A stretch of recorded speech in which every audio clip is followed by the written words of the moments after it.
Welcome to In the Gym. I'm your host, Michael Petrella. Today we have a very special guest, Randy Roach. Randy is the only guest that we can say came for season 1, 2, and now 3. We're very lucky to have his expertise. We went to social media to ask what our viewers want to see, and the #1 request by a large margin was the Colorado experiment. So having someone with Randy's knowledge and his background in the history of the Iron Game is a blessing to all of us. Randy, thank you for being on the show again. Right here. Thanks, Mike. So there's going to be a lot of people who do know, but for those who don't, what was the Colorado experiment? When did it happen? What occurred? The Colorado experiment took place through the month of May in 1973 at the Colorado State University's physiology laboratory, as they call it. It was conducted by Dr. Elliot Pleece. Excuse me. Dr. Pleece met Arthur Jones in 1971 when he went down to Florida. It just happened to be, I think, just a week before Casey Viator was going to compete and win the 1971 Mr. America. And Dr. Elliot Pleece was just blown away, not just by Casey's strength, but the fact that he had such muscle size, strength, flexibility, and muscular endurance.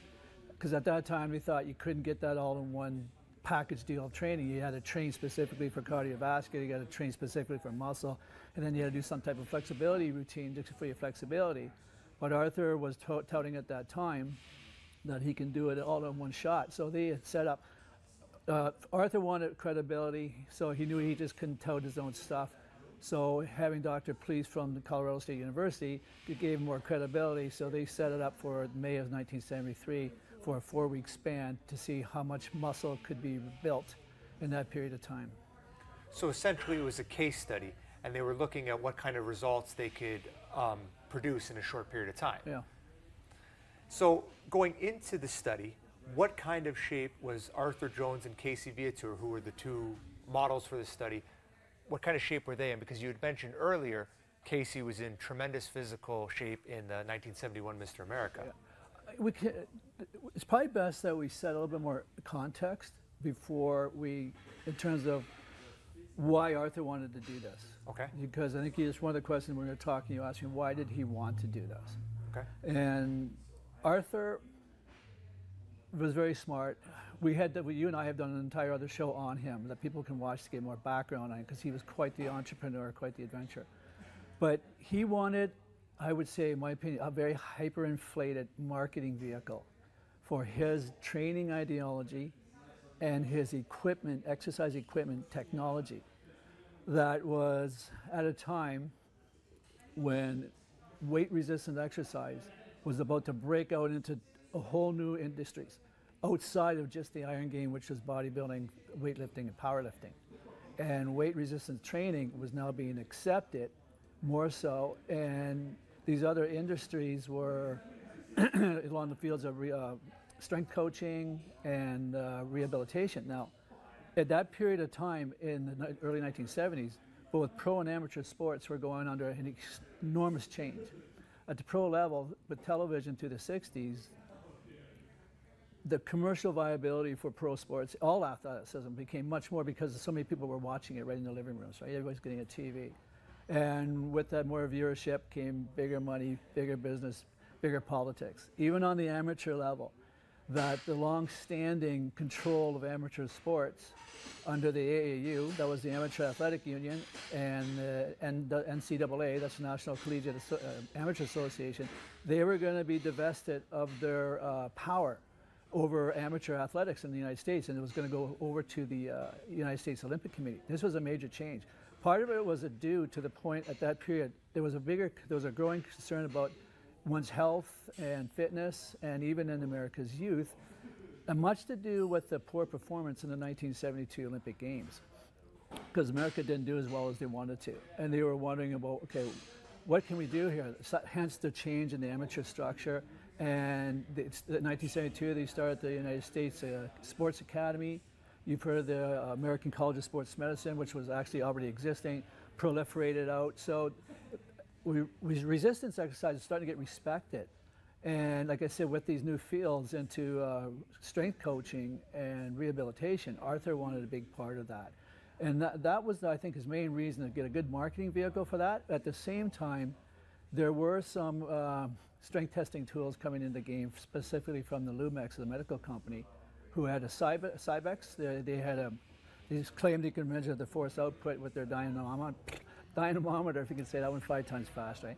And Arthur took issue with this. As you would know, he took issue with any strength testing tool all through the 1970s.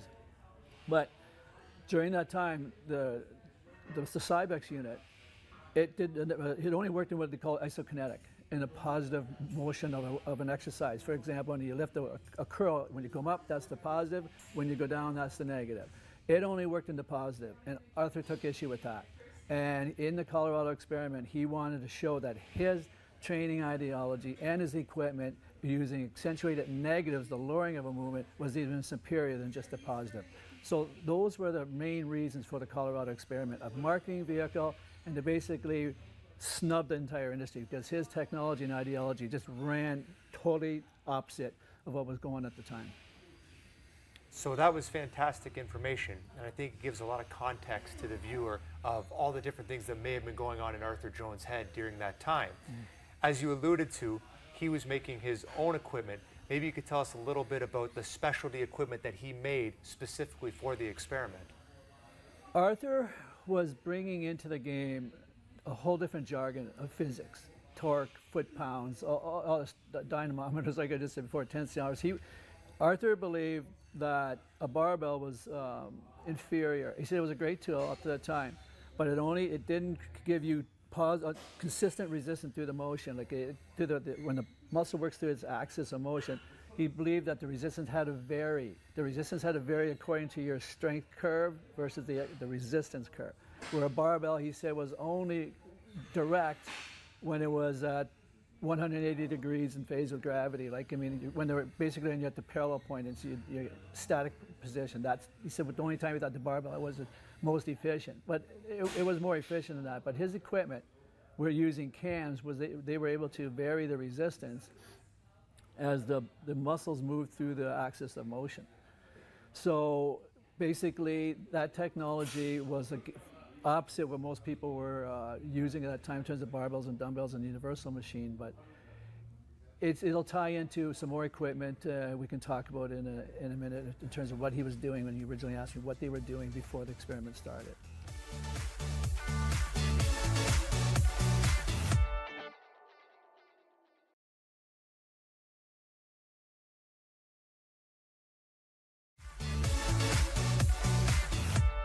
We're back with Randy Roach, author of the Muscle, Smoke, and Mirrors trilogy. Randy, we were just talking a little bit about the Nautilus machines that Arthur had made, but he made some very specific machines for the experiment that centered around negative-only training, or only lowering the resistance as opposed to having any sort of lifting. Perhaps you could tell us a little bit about them. Okay, as I mentioned earlier, Arthur took issue with Cybex and their isokinetic motion, where they only went through the positive lifting of the exercise. So Arthur wanted to see and prove that the negative was superior. He believed that the negative motion held 40% more strength than the positive motion, and the static, where the isometric part, was 20% more strength than what the positive had. So in the fall of 1972, Arthur wanted to see if he could bring his weight up again, because he had, being as busy as he was, he had kind of got out of shape. So he did, for a 7-week period, he did negative-only training, very heavy, accentuated negatives, where he would load himself up and just, for example, if he's doing a dip, he would just lower himself in the dip. He wouldn't do the positive. He did that for 7 weeks. At the same time, Casey Viator was also doing, from September into deep December, he too was working on a negative-only training routine, where he brought his body weight up to 200 pounds. Casey won the Mr. America at 218 pounds. Arthur got his weight up to 180 pounds in 1968, but he was only able to get his weight up in 1972 using negative training. He got his strength there, but his body weight only went up to 169 pounds. So at that time, nearing Christmas, there was an accident where Casey lost a part of his finger, and he couldn't train it. He couldn't train at all. And that's when Arthur was getting ready to set up for the Colorado experiment. Now, he wrote that he was going to do negative-only training through that month of May in 1973. But I speculate because he could not reach his weight that he had retained before, he decided to do both, because at that time he was working on some prototype machines that I believe you own all 5 of them, that were, correct me now if I'm wrong, he had one for the bicep curl, Biceps, triceps, shoulder, chest, and the multi-machine. Yes. All these machines would allow you one to use a foot pedal to assist you get in the position, and then you control the lowering of the movement. So at that time, in the fall, I don't know if he had them all done, but I believe he had them all done for the Colorado experiment. But he decided to use both positive and negative movements for that experiment. So as time progressed, we'll come back to the experiment in a minute. What do you feel was Arthur's continuing belief or continuing thought pattern as it pertained to negative-only training? Leading up to that point? Afterwards. We'll come back to the experiment in a second. I think he realized, just as the Cybex was wrong about positive only, he realized negative only. Like there's that old saying, the sum of the parts doesn't exceed the sum of its whole. So I think he realized doing the full movement, positive, negative, is what is needed. And he said later, he never stepped up to prove that negative only was the best, is that it could produce good results. So he never really pushed negative only training. Just, he says, do not omit the negative, right? As opposed to just doing negative or just doing positive, right? So he didn't write much more after that about that. So the experiment occurs. Yeah. It's roughly a month long. Yeah.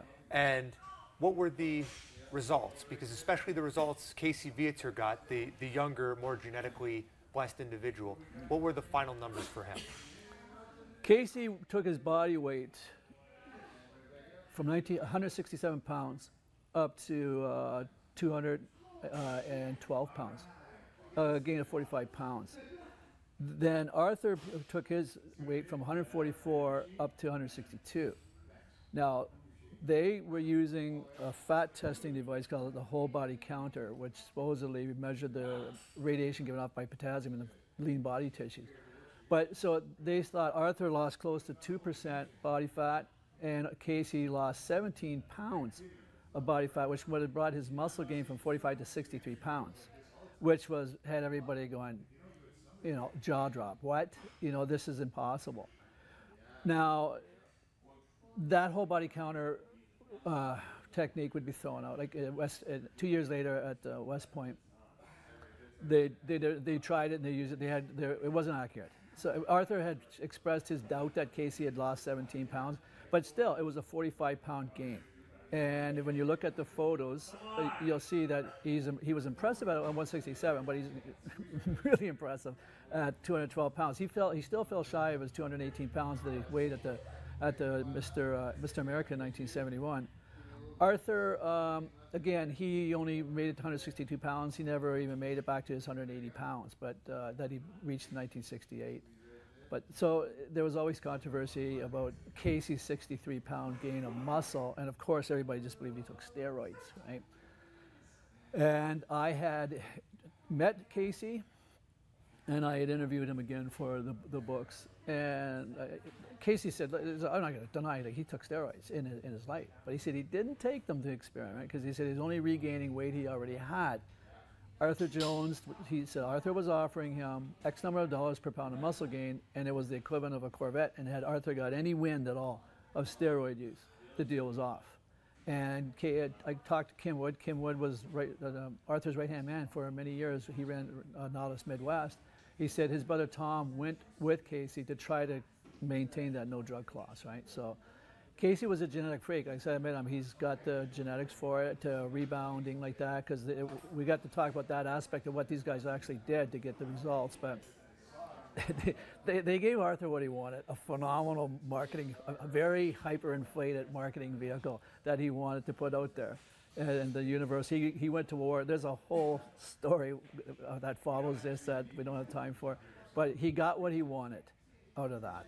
So even though both Arthur and Casey never attained a new best, they were still able to put on a substantial amount of muscle in a very short period of time. But there was no progress over what they had already achieved. No, they didn't hit it. Arthur wasn't even close, because Arthur you can look at Arthur. We can actually look at this question a little bit later, but they never exceeded before what they had gained.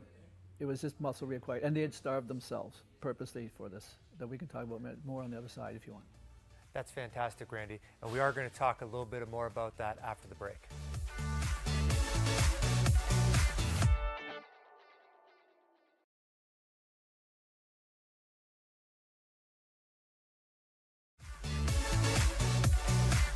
We're back with Randy Roach talking about the Colorado experiment.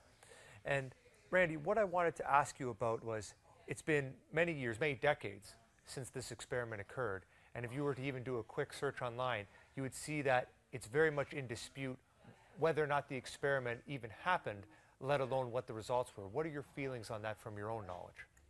I've never heard any real doubt about whether it happened or not.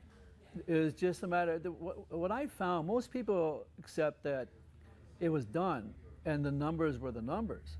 But the fact that most believe Casey took steroids, and the fact that they didn't believe the fat loss, and the fact that they were regaining lost muscle. Like, there's been these claims all through history of bodybuilding, in terms right from the Weeders to York to even afterwards in the 80s with the cybergenetics, where they're actually even getting, that's a total different topic.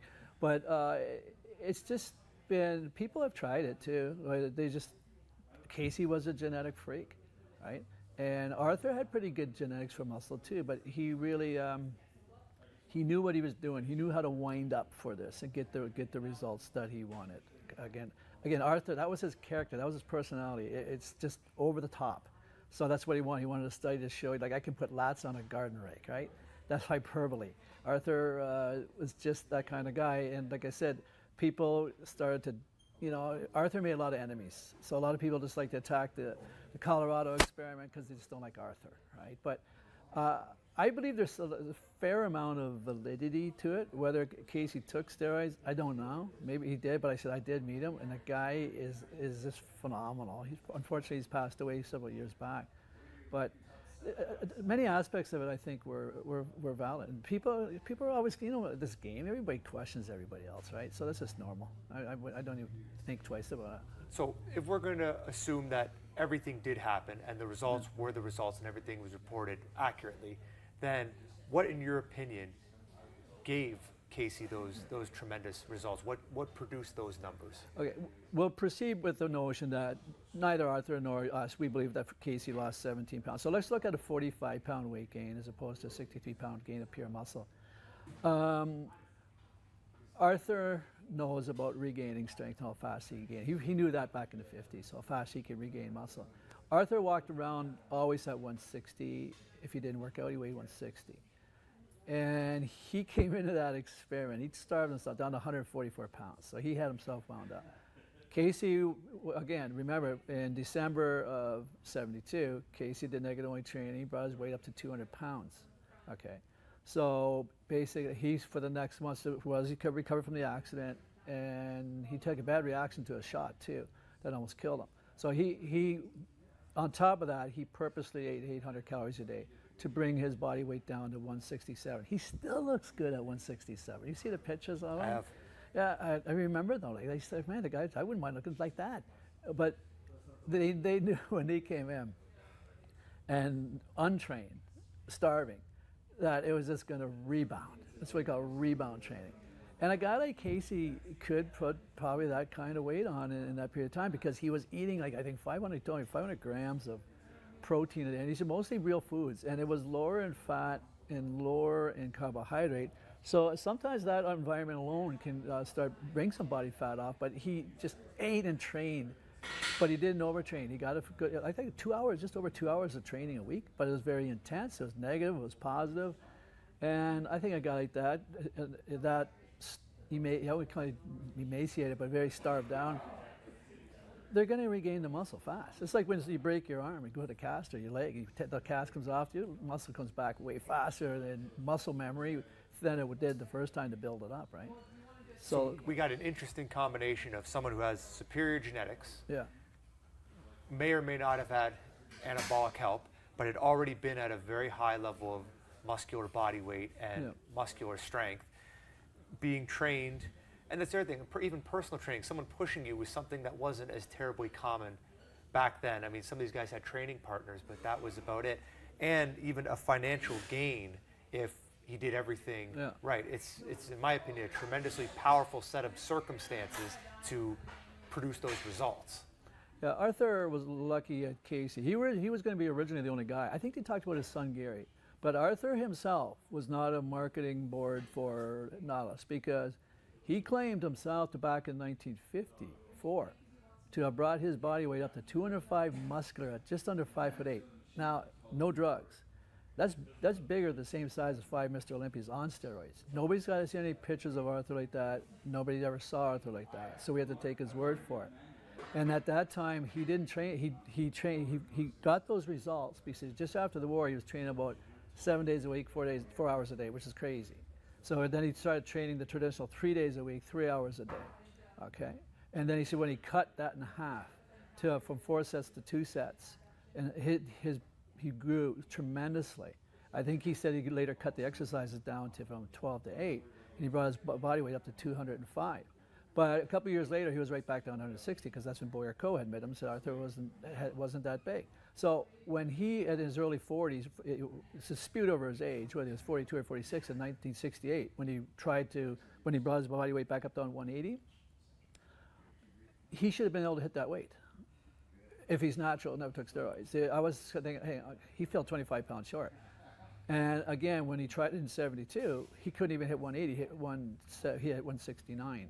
And then the Colorado experiment, and then body was down 160. So Arthur's going backwards, going back to 1954.